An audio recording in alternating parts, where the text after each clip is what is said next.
Hey guys finally అఖండ తాండవం trailer వచ్చేసింది part 2 మన అఖండ పార్ట్ 2 అనమాట. ఇక ట్రైలర్ విషయానికి వస్తే మాత్రం మాటల్లో అసలుకి ఈసారి అఖండనే ఘోరంగా ఉంటుంది. అంటే ఫైట్స్ ఎలివేషన్స్ కిరాకుంటాయి. అంటే ఇది ఇంకా దానికి మించిపోయింది మొత్తం. ఇది ఇంకా ఇంకా ప్లస్ పాయింట్స్ ఏంటంటే ఇంకా మొత్తం గ్రాఫిక్స్ యాడ్ చేసేసారు ఈసారి. విజువల్ వండర్ లాగా కనిపిస్తుంది మొత్తం ఘోరంగా.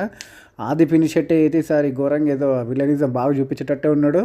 అది కాకుండా ఇంకా ఏదో స్పెషల్గా పవర్స్ కూడా యాడ్ చేశారనమాట. అసలుకి ట్రైలర్ చూస్తుంటే మాత్రం మామూలు గూస్ బంప్స్ వస్తలేవు అసలుకి. మంచిగా హెడ్ఫోన్స్ పెట్టుకొని మంచిగా మంచిగా సౌండ్ ఎక్కువ పెట్టుకొని చూడు. ట్రైలర్ అయితే ఎంత అంటే అంత బాగుంది. ఆ మ్యూజిక్ కానీ విజువల్స్ కానీ బాలయ్య బాబు లుక్స్ కానీ యాక్షన్ సీన్స్ కానీ అసలుకి ఈసారి అయితే థియేటర్లో మొత్తం అరుపులే కిరాకులు అంత అరుపులే ఉండేటట్టు కొడుతుంది ఈసారి అయితే. చూడాలి ఇక ఈసారి. నాకు తెలిసి అయితే మ్యాక్సిమం ఇంటర్వెల్ అయితే ఘోరంగా ఉంటుందని చెప్తున్నారు. చూద్దాం ఇంకా థియేటర్లో 25 డిసెంబర్కి రిలీజ్ అవుతుంది. ఈసారి అయితే మామూలుగా ఉండదు అనిపిస్తుంది తాండవం. చూద్దాం. ఓకే ఫ్రెండ్స్, కొంచెం ఛానల్ సబ్స్క్రైబ్ చేసుకొని లైక్ కొట్టి ఎంకరేజ్ చేయండి. Okay friends, bye.